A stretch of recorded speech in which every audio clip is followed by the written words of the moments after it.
जम्मू काश्मीर विधानसभेतली ही चित्र. हा दंगा कुठल्या कल्याणकारी योजनेसाठी नाही, हा दंगा आहे काश्मीरमध्ये कलम 370 पुन्हा लागू करण्यावरून. हेच कलम 370 जे काश्मीरला वेगळा झेंडा, वेगळं संविधान देऊन भारतापासून वेगळं करण्याचा कट करण्यासाठी वापरलं गेलं.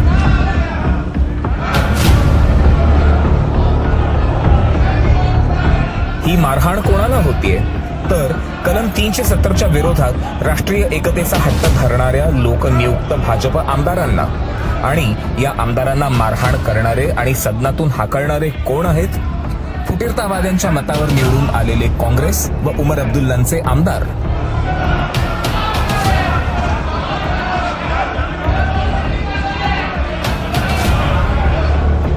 काँग्रेसची ही अधोगती पहा की मतांसाठी फुटीरतावादी पोसेल, त्यांना देशातून वेगळं व्हायला एका विधानसभेचा वापर करेल, दहशतवादी पोसेल व देशभक्त आमदारांना सदनातून बळजबरी बाहेर काढेल.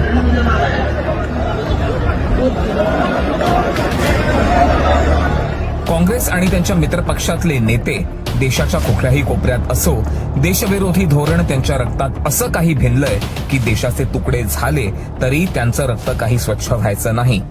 ही असली देशविरोधी काँग्रेस आम्हाला महाराष्ट्रात नकोच.